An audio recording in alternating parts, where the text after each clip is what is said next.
Assalamualaikum warahmatullahi wabarakatuh.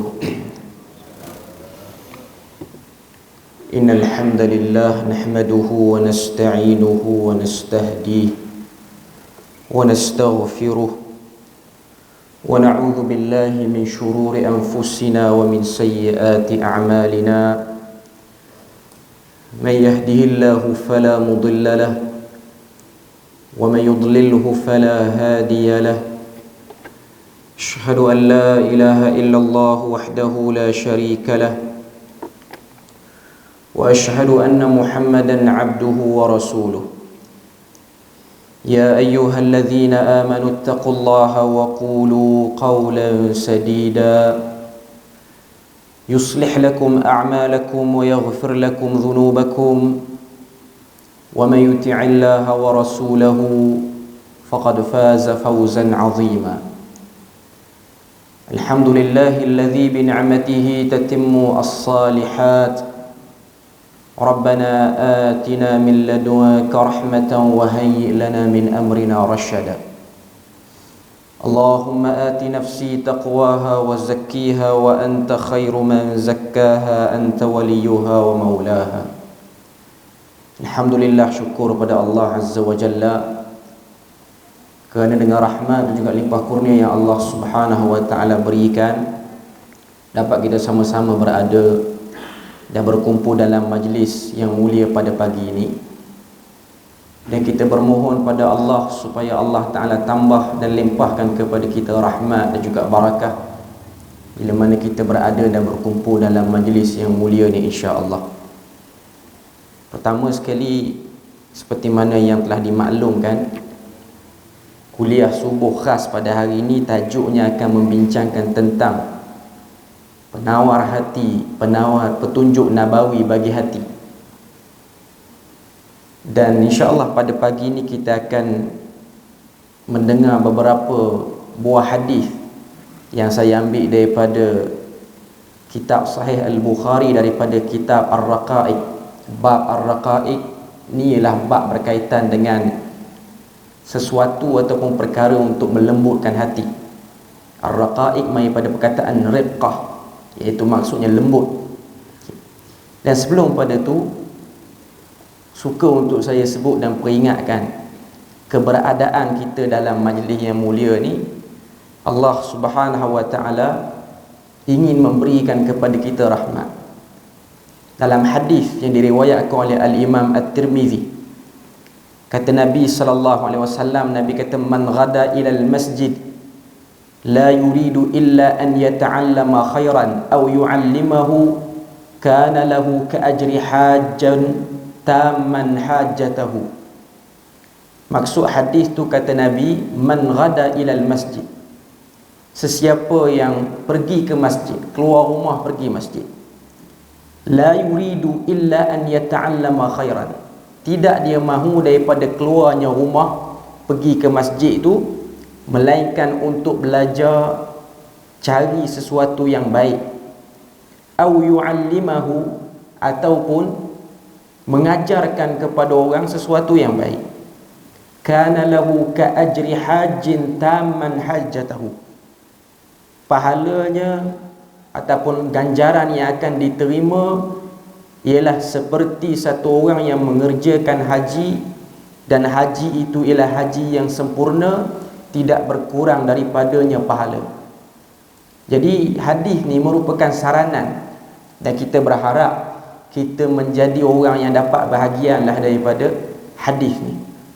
Dan selain pada tu, Nabi juga sebut tentang duduknya kita dalam keadaan selepas selesai salat subuh, lepas pada tu duduk dalam majlis ilmu ni nak dengar benda-benda yang baik, lebih baik daripada membebaskan 4 orang hamba daripada kalangan walad Ismail, iaitu keturunan Nabi Ismail.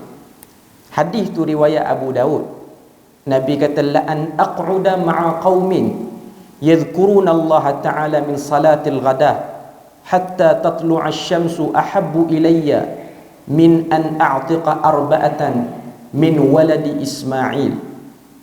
Maksud hadis tu, Nabi kata, duduk sekiranya ataupun jikalau kamu duduk dalam satu kumpulan yang yazkurun Allah, zikir kepada Allah. Zikir ni taklah bermaksud berzikir yang kita faham pegang tasbih ke ataupun zikir dengan jari tu. Itu bahagian daripada zikir. Dan salah satu daripada majlis zikir ni ialah duduk dalam majlis ilmu. Nabi kata min salatil ghadah, duduk dia tu daripada salat subuh hatta tatlu'asy syams, sehinggalah terbitnya matahari.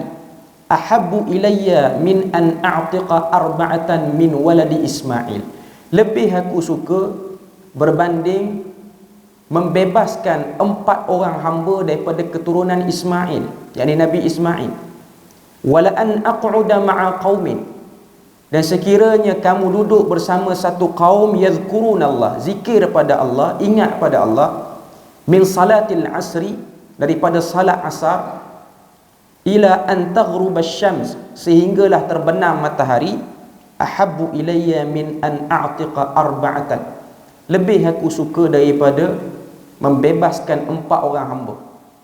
Jadi dalam hadis tu, hadis yang diriwayatkan oleh Abu Daud ni, Nabi kata duduk dalam majlis ilmu bermula daripada salat subuh sampai matahari terbit lebih baik daripada membebaskan 4 orang hamba daripada keturunan Ismail. Dan duduk dalam majlis ilmu bermula daripada salat asar sampai matahari terbenam lebih baik berbanding membebaskan 4 orang hamba. Bebas hamba ni benda yang besar. Sebelum pada tu Nabi sebut dalam hadis tu, kalau duduk lepas subuh sampai terbit matahari, dia lebih baik berbanding membebaskan 4 orang hamba daripada keturunan Ismail. Dan duduk lepas asar sampai kepada matahari terbenam lebih baik berbanding bebas 4 orang hamba. Yang kedua tu Nabi tak sebut keturunan Ismail, Nabi cuma sebut hamba saja. Jadi para ulama bincang sebab apa yang duduk lepas subuh sampai matahari terbenam Nabi sebut lebih baik daripada membebaskan 4 orang hamba daripada keturunan Ismail. Yang nombor 2 tu, yang akhir, yang ujung hadis tu, Nabi tak sebut pula keturunan Ismail. Okay. Sebab dalam kategori hamba merujuk kepada zaman Nabi ni lah. Okay. Dia ada hamba-hamba yang bila mana dibebaskan, dia punya kedudukan tu lebih baik daripada bebaskan hamba-hamba lain. Antara hamba-hamba yang duduk pada prioriti yang tinggi untuk dibebaskan ialah hamba-hamba daripada keturunan Nabi Ismail berbanding hamba-hamba pada keturunan lain. Jadi merujuk pada zaman Nabi pada waktu tu, ramailah daripada keturunan hamba-hamba tu daripada keturunan Ismail, iaitu daripada bangsa Arab sendiri. Mungkin mereka tertawan dengan sebab perang kabilah yang berlaku. Jadi kalau boleh bebaskan yang tu, itu paling terbaik. Kalau bebaskan yang kulit hitam tu biasa, itu biasa. Okay. Tapi bebaskan yang paling terbaik daripada keturunan terbaik, itu lebih besar. Jadi para ulama sebut sini, bila mana Nabi buat komparatif, perbandingan dua, satu kumpulan hamba daripada keturunan Ismail, satu kumpulan hamba, tak sebut keturunan mana. Daripada perbandingan Nabi buat tu, Nabi nak tunjuk pada kita, duduk dalam majlis ilmu ni pun dia punya pahala taklah sama setiap waktu. Dia ada waktu yang pahala dia tinggi, dan ada waktu pahala dia dapat juga, tapi tak setinggi waktu-waktu utama ni. Jadi para ulama sebut, bila mana Nabi sebut duduk dalam majlis ilmu bermula salat subuh sampai matahari terbit, ia lebih utama berbanding duduk dalam majlis ilmu yang lepas salat asar tu. Sebab apa? Sebab waktu subuh ni waktu yang kita masih lagi antara sedar tak sedar, sebab baru bangun tidur. Okay. Dan dia punya tidur waktu ni lagi sedap pada tidur lepas asar tu. Sebab lepas asar tu kita dah celek lama dah. Okay. Yang lepas subuh ni kita pejam lama baru nak celek. Jadi boleh bertahan untuk celek lama tu lagi bagus berbanding bertahan yang lepas asar tu. Sebab waktu tu kita dah aktif dah, kita dah harungi hari ni dah separuh hari dah, tinggal nak perhabis baki malam je. Tapi ni baru permulaan hari. Kita dah start mula hari ni, hari yang kita lalui ni, dengan kita duduk dalam majlis ilmu. Maknanya malaikat yang menanda mencatat amalan Amalan yang kita nak buat pada awal hari ni dimulakan dengan majlis ilmu dulu. Okay, jadi itu sebab dia punya waktu tu lebih utama berbanding waktu yang lepas asar tu. Kalau boleh duduk dua-dua, itu lagi baiklah. Okay. Cuma nak sebut pada kita, saya sebut 2-3 hadis ni untuk saranan supaya kita tahu keberadaan kita ni bukan sia-sia, dan menjadi saranan ataupun targhib untuk kita mencari waktu luang supaya kita boleh duduk dalam majlis-majlis yang baik pada waktu yang terbaik, lalu kita mendapat rahmat yang paling tinggi dan terbaik juga. Okay. Jadi itu benda yang kita boleh tengok daripada hadis-hadis Nabi. Nak cerita pada kita kelebihan duduk dalam majlis ilmu ni bukan saja-saja, melainkan kita memburu rahmat Allah Azza wa Jalla. Antara hadis yang nak dikongsikan, sebab tajuk kita ialah petunjuk nabawi bagi hati. Pertama nak kena cerita dulu hati manusia. Hati manusia ni ialah tempat berlakunya lintasan dan juga bisikan. Hati ni di mana? Melayu akan terjemah hati. Dalam bahasa Arab dia panggil qalb. Kalau jamak dia panggil qulub. Qalb ni maksudnya satu benda yang boleh berubah. Perkataan bahasa Arab pun qalaba yuqallibu, maksudnya benda yang boleh berpaling, cepat berubah. Okay. Melayu terjemah hati, tapi Arab dia faham bila sebut qalb ni, ianya ialah jantung sebenarnya. Sebab hati dalam bahasa Arab ialah kabid ataupun kibdah. Itu sebutan betul lah. Okay. Cuma kita dah terbiasa dengan terjemahan hati tu, kalau nak ubah ke jantung jadi payah sikit. Okay. Jadi para ulama bahas jantung tu ataupun hati tu bahagian mana? Adakah jantung yang betul-betul ada dalam badan kita ni, tempat berdegupnya, yang menjadi pusat bergeraknya seluruh anggota badan kita? Ada yang kata situlah tempat berlakunya lintasan, situlah tempat berlakunya bisikan, lintasan-lintasan kebaikan dan juga bisikan syaitan dan hawa nafsu pun situ. Dalilnya daripada mana? Peristiwa insyiqaq as-sadr, belah dada Nabi. Sebab malaikat yang basuh, dia basuh jantung, dia tak basuh bahagian lain. Jadi ada para ulama kata jantung kita ni lah tempat berlakunya, orang kata apa, lintasan. Sebab tu ada satu kajian, tapi dia bukan kajian yang pasti ataupun kajian yang bersifat boleh jadi kata putus ataupun muktamad. Orang-orang yang ada sakit jantung, dia buat tukar jantung lain. Dia banyak duit, dia tukar jantung, beli jantung orang yang dah mati. Okay. Boh dalam tempat jantung dia, satu bahagian ke, ataupun guna 2-3 urat ke macam. Jantung orang tu, lintasan orang yang lama tu, dia boleh masuk sikit dalam hati kita. Ini kajian lah. Betul tak betul wallahu a'lam. Okay. Tapi kajian bukan Islam punya kajian. Okay. Maknanya orang tu dia dapat jantung baru, dia akan mengalami perubahan karakter sikit, iaitu karakter jantung lama tu. Sebab itu ialah tempat lalu lintasan. Okay. Jadi Nabi SAW sendiri, dia banyak sebut kepada kita tentang pemeliharaan hati ni. Hadis yang kita selalu dengar lah, hadis yang diriwayatkan daripada Abu Hurairah. Nabi kata, saya beri gambaran umum hadis tu. Nabi kata dalam tubuh badan manusia ni ada satu seketul daging. Idza salahat salahal jasadu kullu. Bila baiknya seketul daging itu, maka baiklah seluruh badannya. Wa idza fasadat fasadal jasadu kullu. Bila mana buruknya daging itu, maka buruklah semua sekali. Ala wahiyal qalb. Nabi sebut, ketahuilah ianya ialah jantung, ataupun kita sebut sebagai hati. Okay. Dan Nabi itu sendiri banyak mengajar kepada kita. Antara ajaran yang Nabi ajar ialah berdoa supaya diberi ketetapan hati. Sebab tu ada satu hadis yang diriwayatkan oleh Al-Imam At-Tirmizi, yang mana hadis ni datang daripada sahabat yang bernama Anas bin Malik. Anas bin Malik ni daripada kalangan yang disebut sebagai radif, teman Nabi, khadam Nabi, duduk dengan Nabi lama, daripada usia 10 tahun sampai usia 20 tahun. 10 tahun duduk dengan Nabi, daripada budak sampai dah naik kepada dewasa. Okay.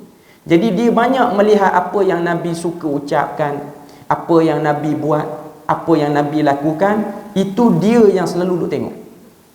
Jadi Anas bin Malik, dia kata, hadis yang diriwayatkan oleh Tirmizi, dia kata kana Rasulullah sallallahu alaihi wasallam yukthiru an yaqul. Sesungguhnya Nabi SAW ni cukup banyak sebut satu perkataan ataupun satu kalimah ni. Apa kalimah tu? Ya muqallibal qulub, sabbit qalbi ala dinik. Wahai Tuhan yang membolak-balikkan hati, balikkanlah ataupun bolak-balikkan hatiku ke atas agama. Yakni tetapkan hatiku di atas agama. Sabbit ni maksudnya talabus sabat, iaitu minta hati itu tetap. Dengan sebab Nabi ni selalu duk sebut doa ni, jadi Anas bin Malik ni dia tanya Nabi. Dia sebut pada Nabi. Dia kata, ya Nabi Allah, wahai Nabi Allah, amanna bik. Kami semua sahabat ni beriman pada kamu. Wa bima ji'ta bihi, dan apa yang telah didatangkan bersama dengan kamu, iaitu risalah dan juga Quran. Fahal takhafu alaina, adakah kamu takut kami sahabat ni akan gelong ataupun seleweng lepas daripada kamu wafat ni?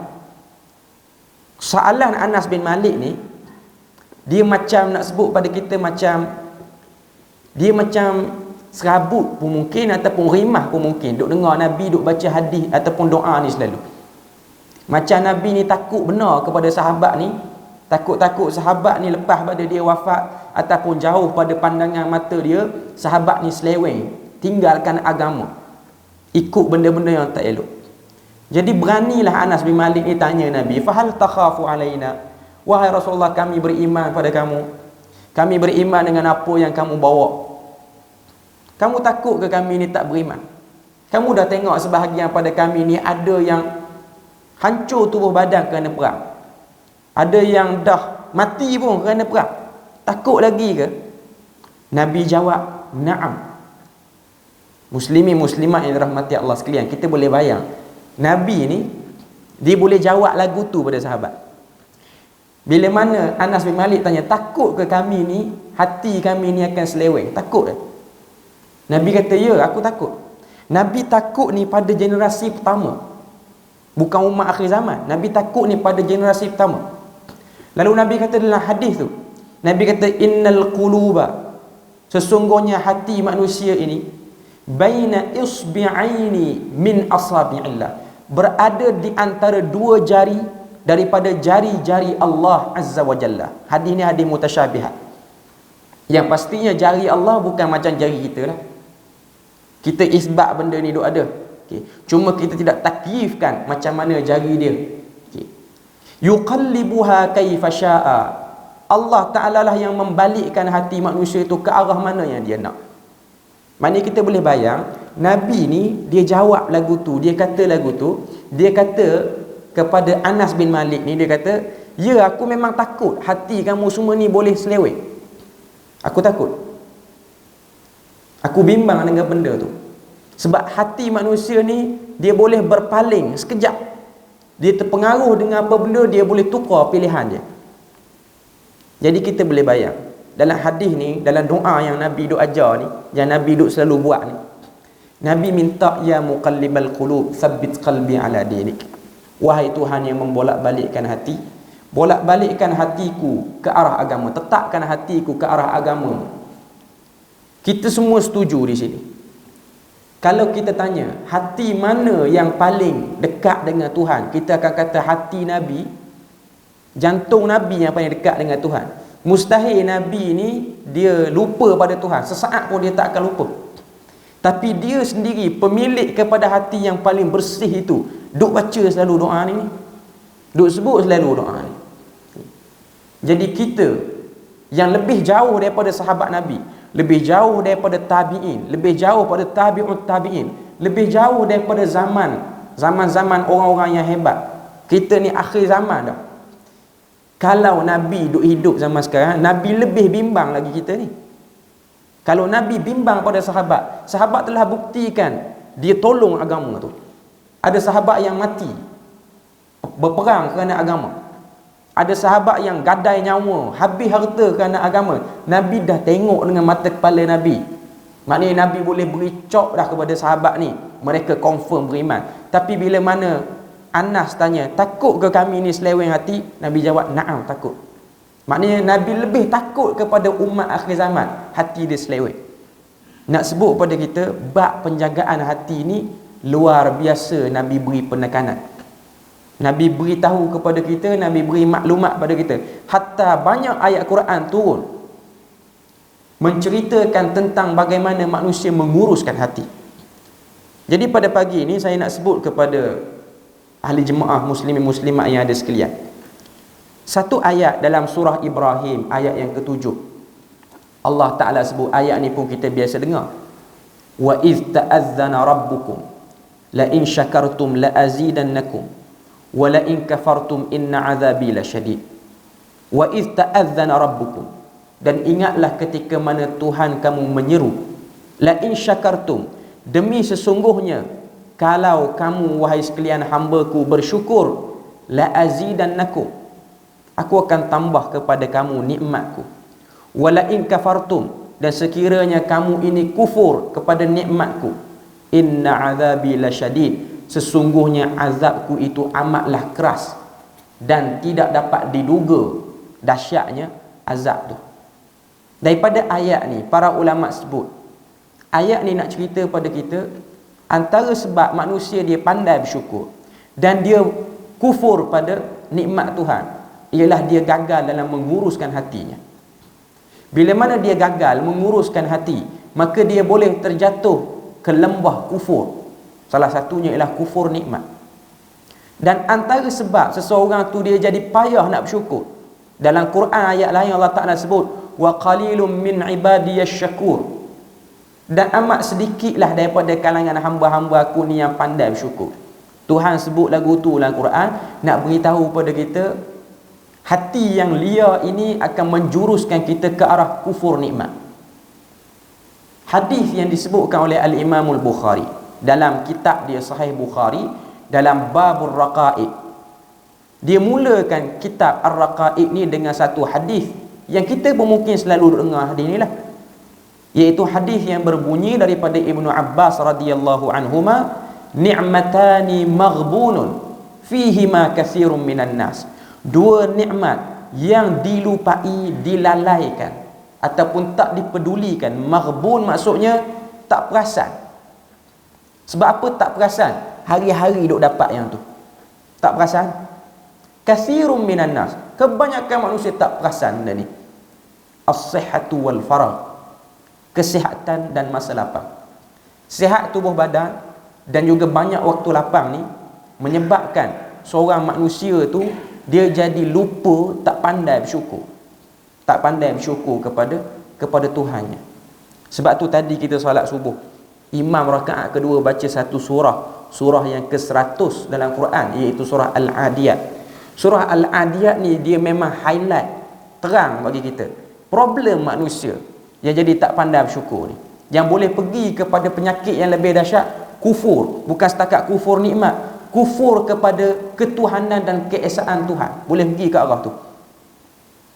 Kalau kita soroti surah ni, surah Al-Adiyat ni dia ada berapa ayat? Dia ada 11 ayat. Dan saya pun yakin ahli jemaah semua ni boleh ingat surah ni, sebab dia surah yang ada dalam juzuk Ammah. Dia surah yang selalu, dan surah-surah yang kita panggil ayat lazim. Saya nak ajak tuan-tuan sekalian, muslimin muslimat yang ada ni, kita tengok ayat ni. Allah Ta'ala nak beritahu penyakit manusia dalam ayat ni, yang berkait juga dengan hati. Allah Ta'ala sebut wal 'adiyati dhabha, demi kuda perang yang nafasnya berbunyi kuat. Dhabha ni maksudnya dengusan nafas dia tu kuat, bukan dengusan nafas yang perlahan, kuat. Fal muriyati qadha, dan tapak kakinya itu menghamburkan debu-debu dengan sebab berlari laju. Fal mughirati subha, dengan sebab tapak kaki itu berlari laju keluar api-api, bunga api itu. Fal mughirati subha, dan dia masuk menyerang pada waktu subuh. Fa atharna bihi naq'a, sehingga berhamburan semua debu-debu ni. Fa wasatna bihi jam'a, dan kuda perang itu boleh masuk di tengah-tengah kawanan musuh. 5 ayat pertama ni Tuhan cerita tentang kuda perang. Al-Adiyat ni maksudnya kuda perang. Kuda ada beberapa jenis di kalangan masyarakat Arab. Dia kuda untuk tunggangan biasa. Dan dia ada kuda nama dia Al-Adiyat. Al-Adiyat ni mari pada perkataan Al-Adu, iaitu guna untuk lawan musuh. Al-Adu ni maksud dia musuh. Dilatih untuk berani menghadapi musuh. Tiba-tiba ada dalam Quran ni Allah Ta'ala pilihlah satu surah, turunkan pada manusia ni satu surah. Surah cerita tentang kuda perang.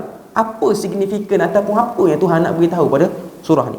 5 ayat pertama Tuhan duk cerita tentang dengusan nafas kuda tu. Lari kencang sampai keluar bunga api. Boleh menyerang musuh waktu subuh. Cergahlah kuda ni. Waktu subuh pun cergah. Tuan kuda pun tak cergah macam kuda. Tuan kuda subuh nak tidur. Tapi kuda ni subuh boleh serang orang. Luar biasa. Lepas pada tu fa'athar nabi. Dia serang bukan dia serang main-main ataupun malah-malah. Dia serang tu Quran sebut fa'athar nabihi naq'a. Debu tu naik berterbangan. Kelam jadi. Kawasan yang dia serang tu. Fawasat nabihi jam'a. Dan dia bukan duduk di barisan belakang. Dia berani masuk ke tengah musuh. Masuk ayat yang ke-6 Allah Ta'ala sebut innal insana li rabbihi lakanud. Sesungguhnya manusia ni terhadap Tuhannya sangat-sangat tak mengenang budi. Tiba-tiba keluar ayat tu. Apa Allah Ta'ala nak beritahu? Allah Ta'ala nak beritahu kepada sekalian manusia, khususnya musyrikin Mekah pada waktu tu, yang tak mahu lagi beriman, yang duk menentang Nabi lagi. Allah Ta'ala kata, tengoklah kuda perang yang kamu duk bela tu. Kuda perang yang kamu duk bela, kamu beri makan, kamu beri latihan sampai dia jadi gagah dan kuat. Bila mana kamu gunakan dia untuk berbakti pada kamu, kamu suruh dia serang musuh yang kamu tak puas hati dengan dia, dia sanggup serang musuh. Macam mana dia serang? Macam yang disebutkan dalam 5 ayat tu. Bukan serang dengan jiwa yang penakut, tapi serang dengan jiwa yang berani. Sehingga keluar percikan api. Sanggup menyerang pada waktu-waktu yang tak biasa haiwan lain aktif waktu tu, iaitu waktu subuh. Manusia pun tak aktif mana waktu tu, dia boleh aktif. Tiba-tiba Allah Ta'ala masuk ayat 6, Allah Ta'ala kata sesungguhnya manusia ni ada satu penyakit kanud. Kanud ni maksudnya tak mengenang budi, tak mengenang jasa.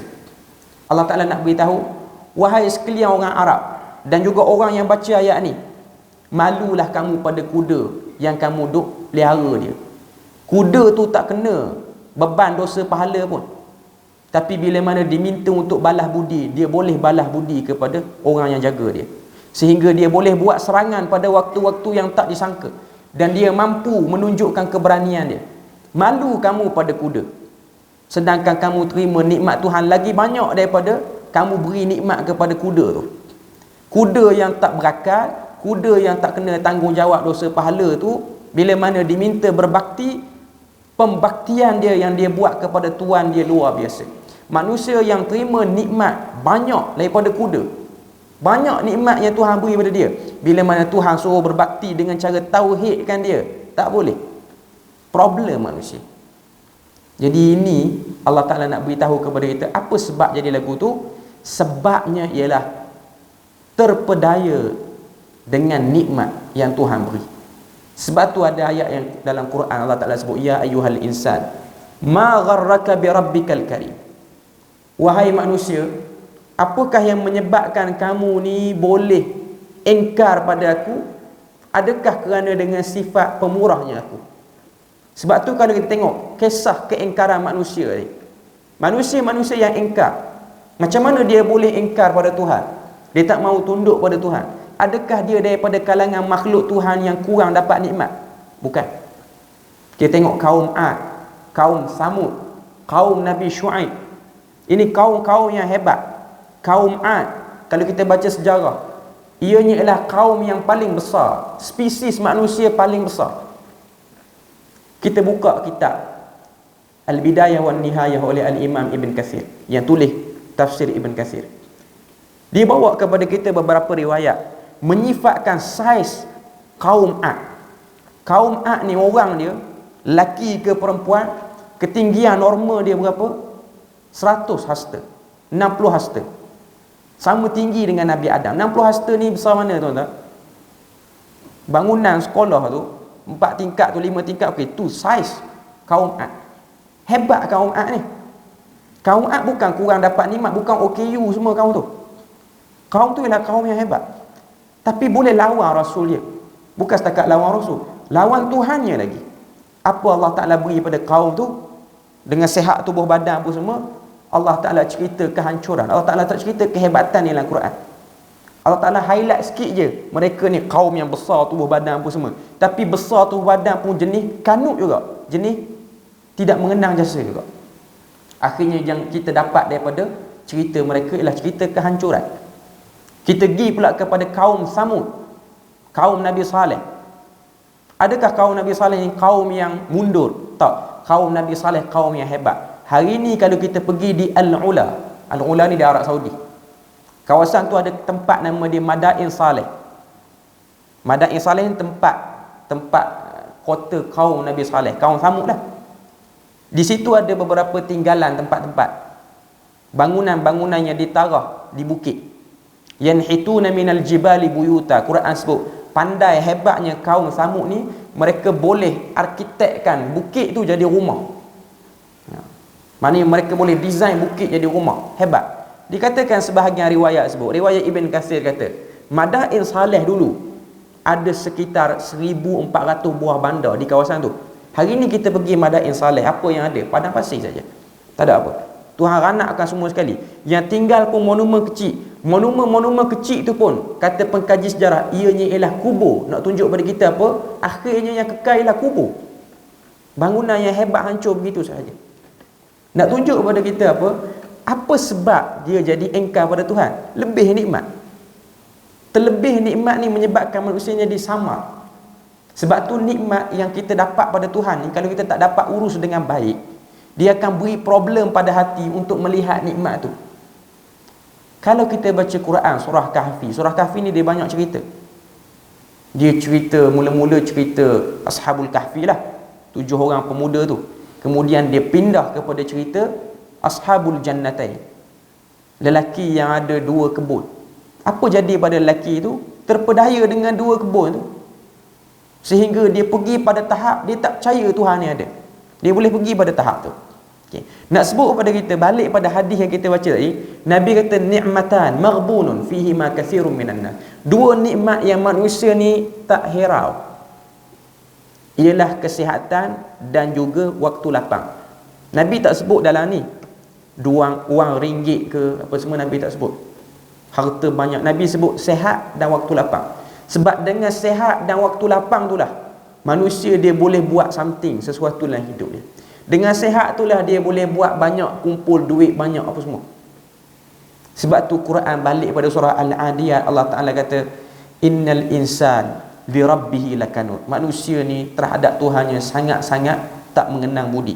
Wa innahu ala dhalika lasyahid. Tuhan kata, dan manusia ni dia memang bersaksi, dia suka pada dunia tu. Wa innahu lihubbil khairi lasyadid. Dan mereka ni sangat-sangat cinta pada dunia. Al khair situ maksudnya dunia. Sebab keduniaan, harta dunia ni dia boleh beri pada kita kebaikan. Dalam hadis lain Nabi sebut, Nabi kata sekiranya anak Adam ini diberikan satu lembah daripada emas, wadi, lembah ni tasik, Melayu faham tasik, lembah Arab oasis tu lah. Mana kita boleh bayang satu lembah daripada emas, lembah tu penuh dengan emas, kita seorang dapat. Sini apa tasik, timah tasuh ada, semua air dalam tu emas. Siapa yang empunya tu, kita seorang. Nabi kata dapat yang tu anak Adam, labtarauhumus sani, dia akan cari yang kedua, nak cari lembah kedua. Dapat dah 2, wabtarauhumus salis, dia akan cari yang ketiga. Bila dia akan cukup? Sehingga tanah mulai memenuhi mulutnya, iaitu mati. Maksudnya sifat manusia dia memang minat ke arah tu. Sebab tu banyak ayat Quran dia turun, dia cerita pada kita, tak salah nak ambil kekayaan dunia, ambil. Sebab tu kalau kita tengok ada ayat Quran, Allah Ta'ala sebut wala tansa nasibaka minad dunya, jangan kamu lupa bahagian kamu daripada dunia. Wabtaghi fima atahu Allahu ad-daral akhirah wala tansa nasibaka minad dunya. Itu ayat daripada surah Al-Qasas. Jangan lupa bahagian dunia, tapi jangan terpedaya. Sebab tu ini antara bab bahagian yang Allah Ta'ala boleh jadikan, yang kita minta pada Allah Ta'ala supaya Allah Ta'ala jaga hati kita. Manusia hari ini khususnya akhir zaman terpedaya dengan dunia. Adakah sahabat Nabi ni orang yang kurang harta dunia? Tak. Sahabat Nabi pun kaya. Kaya sahabat Nabi ni lebih daripada kita lagi pun. Kita bilang harta Abdul Rahman bin Auf, kita bilang harta Uthman bin Affan, harta dia orang tak habis sampai hari ini.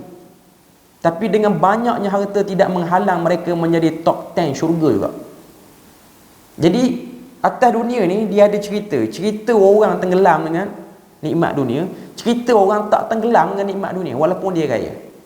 Kita tengok, kita pergi ke Madinah hari ni, tapak-tapak hotel yang ada di sekitar Masjid Nabawi tu masih lagi atas nama Abdul Rahman bin Auf ataupun Uthman bin Affan.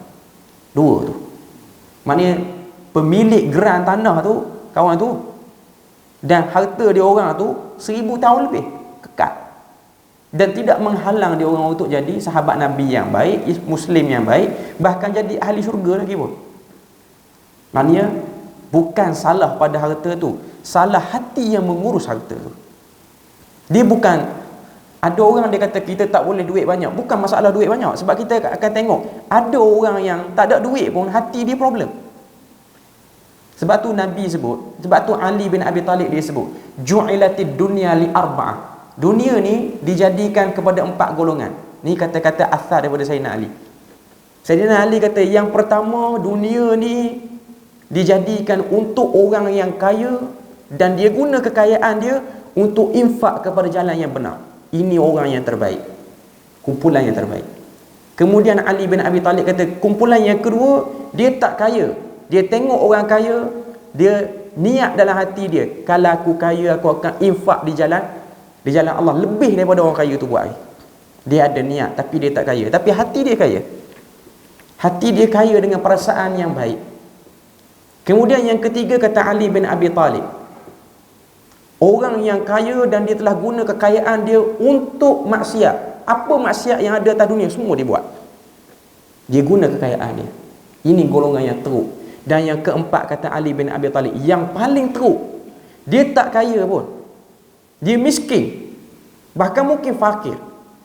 Dia tengok orang kaya buat jahat, dia boleh niat dalam hati dia, kalau aku kaya aku buat jahat lagi hebat pada dia. Yang ni kesian tuan-tuan, duit tak ada. Orang Terengganu kata basak tak ada duit. Bukan bangsa, basak. Basak ni tak ada duit. Tak ada apa-apa. Okay. Dia miskin, tapi hati dia problem. Belum dia pegang harta lagi, hati dah problem dah. Sebab tu ini benda yang kita kena faham. Sebab tu Nabi duk sebut doa ni, ya muqallibal qulub tsabbit as-sabat. Minta pada Tuhan supaya diberi ketetapan hati. Ketetapan hati ni bukan kena minta waktu dah kaya. Waktu belum ada apa-apa pun kena minta dah.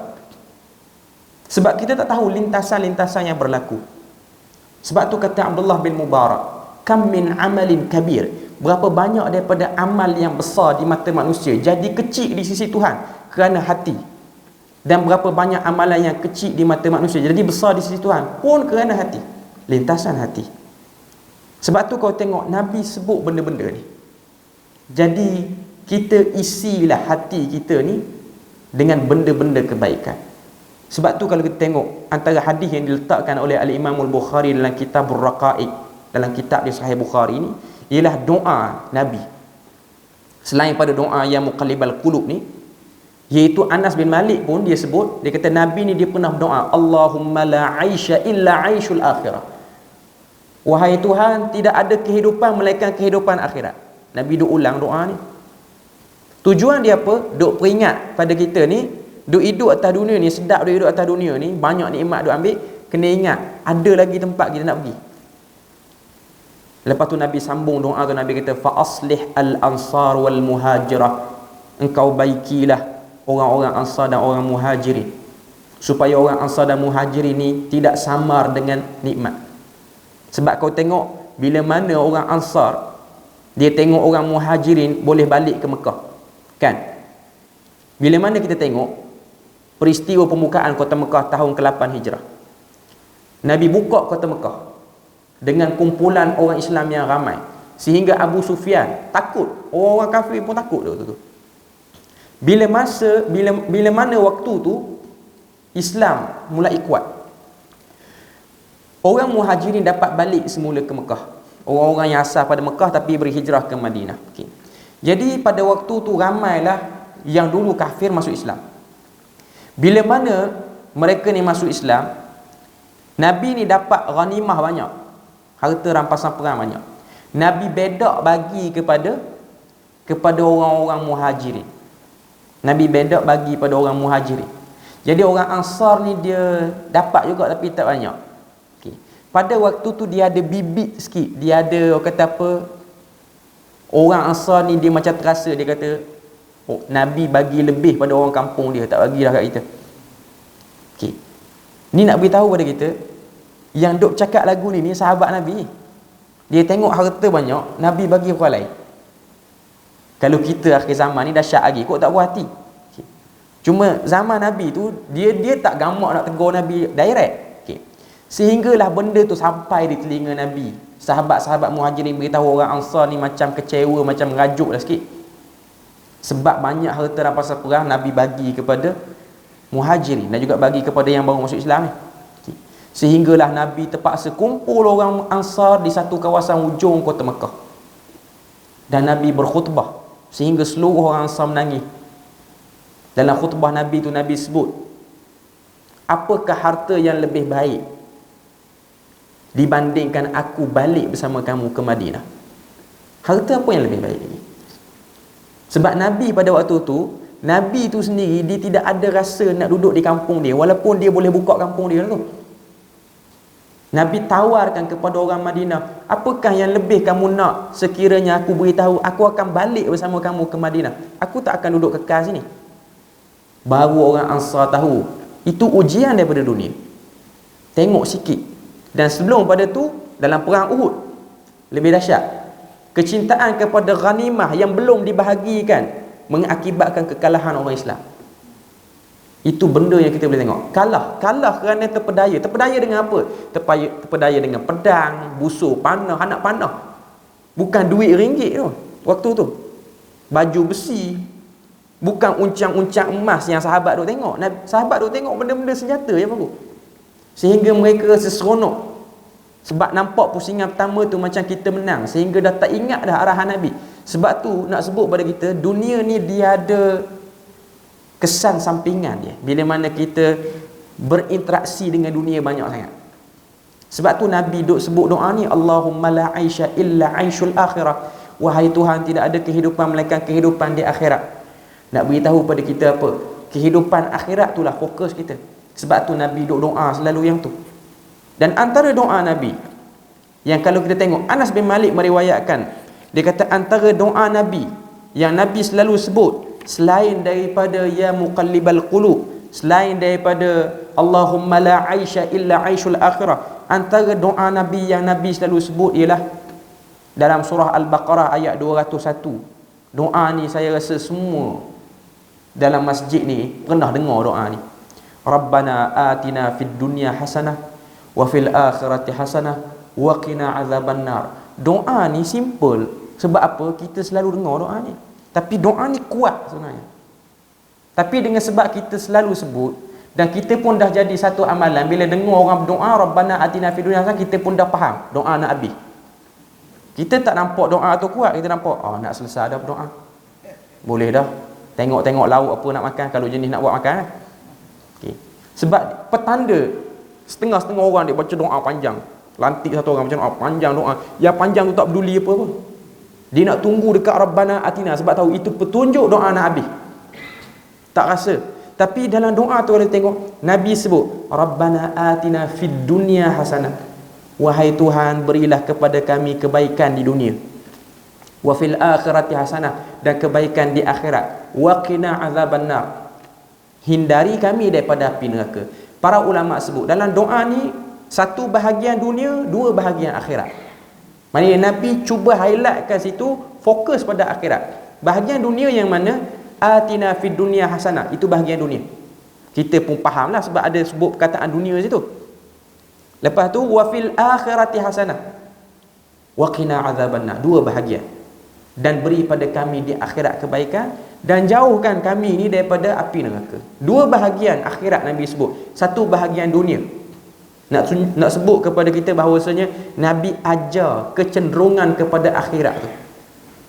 Tidak salah satu orang tu dia memiliki daripada dunia, tapi dia memiliki hati yang cenderung pada akhirat. Sebab hati yang cenderung pada akhirat ni lah akan menyebabkan manusia tu hilang sifat tamaknya. Bila mana dia tengok orang dapat lebih dengan cara yang tak baik, dia tidak berkenan ataupun tak telio dengan apa yang orang dapat. Sebab dia tahu itu bukan bahagian dia. Sebab tu dia ada satu buku yang menarik, kitab menarik. Dulu kitab ni pun orang duk buat pengajian di Masjid Surau, iaitu kitab Penawar Bagi Hati ni, Syekh Abdul Qadir Al-Mandili. Kitab ni bagus. Mungkin sini pun ada buat pengajian kitab tu. Kitab ni bagus sebab dalam tu Syekh Abdul Qadir Al-Mandili dia sebut kepada kita beberapa penyakit yang boleh beri problem pada hati. Antara yang dia sebut situ ialah jaga pendengaran dan juga jaga perut daripada makan benda haram. Cuma jaga pendengaran lebih lagi berbanding jaga perut. Kalau kita makan benda haram, makanan yang kita makan tu memanglah haram dari segi hukum, salah lah.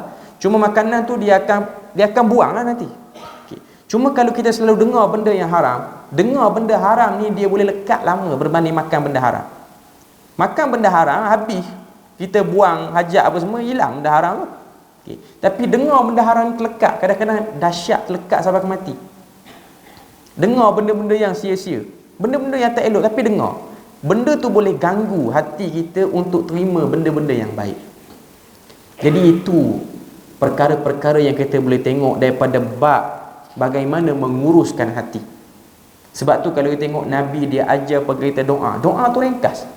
Yang mana kita boleh sebut sekali lagi sini antara doa Nabi, ya muqallibal qulub tsabbit qalbi ala dini. Nabi punya doa ringkas, tapi doa tu power dan doa tu dia merangkumi semua bahagian yang penting kepada hati manusia. Kemudian Nabi berdoa, Allahumma la aisha illa aishul akhirah. Itu pasak kepada hati kita supaya kita sedar kita ni berada di dunia, tujuan kita ke akhirat. Banyak mana dunia pun kita akan menuju ke arah tu. Kemudian Rabbana atina fid dunya hasanah. Ini doa yang kita selalu duk dengar, macam saya sebut tadi lah. Ayat 201 daripada suratul Baqarah. Allah Ta'ala sebut wa minhum man yaqulu rabbana atina fid dunya hasanah. Di antara ciri-ciri orang yang bertakwa, mulut dia ringan boleh sebut benda tu. Sebab tu ada satu riwayat Nabi dia pernah pergi ziarah satu orang sakit. Hadis tu riwayat daripada Muslim. Nabi ziarah orang sakit, kata sahabat Anas bin Malik yang ikut Nabi ziarah tu, dia kata sahabat tu dulu badan dia ni sihat, gemuk. Dia sakit tu hatta takuna mislu firah, sehingga jadi macam seekor burung yang kecil. Nak kata kuruh, bukan jadi burung, cuma nak buat perbandingan, kecil badan dia, daripada sihat jadi kecil. Tak tahulah sakit apa, tapi sakit yang menyebabkan perubahan yang mendadak pada badan ni. Nabi ziarah dia, Nabi tanya, di mana kamu dan doa afiat? Di mana kamu dan doa minta kebaikan? Dia kata, mali illa sabra. Tidak ada apa yang aku ada sekarang ni melainkan aku sabar. Nabi kata, jangan lagu tu, doalah dengan doa Rabbana atina fid dunya hasanah. Minta pada Tuhan. Minta pada Tuhan kita ni sihat. Tapi sihat kita tu menjurus ke arah akhirat. Memanglah sakit itu memutuskan kita daripada kesibukan dunia. Tapi kadang-kadang sakit tu dia menyebabkan kita, kalau kita tak kuat, dia boleh menyebabkan kita boleh bersangka buruk pada Tuhan. Lama sangat sakit tak baik-baik sehingga kita boleh fikir bukan-bukan terhadap Tuhan. Kita boleh fikir, Tuhan, aku buat bukan teruk macam orang lain pun. Orang lain bahan duit rasuah dekat 2 juta tak sakit pun. Aku curi tabung masjid RM10 sakit 10 tahun. Dia boleh fikir aku tu. Jadi ini doa yang Nabi ajar kepada kita, untuk kita ni jaga hati. Sebab di setiap kebaikan ada bahayanya. Kebaikan dunia tu lah, bukan kebaikan akhirat. Okay. Dan juga di setiap benda-benda yang kita nampak macam buruk, ada kebaikan pada hati kita. Okay. Jadi itulah sedikit sebanyak perkongsian kita pagi ini. Semoga Allah Ta'ala beri pada kita rahmat dan juga berkat. Setakat tu sajalah perkongsian pada pagi ini. Subhanakallahumma wa bihamdik asyhadu an la ilaha illa anta wa astaghfiruka wa atubu ilaik. Wassalamualaikum warahmatullahi wabarakatuh.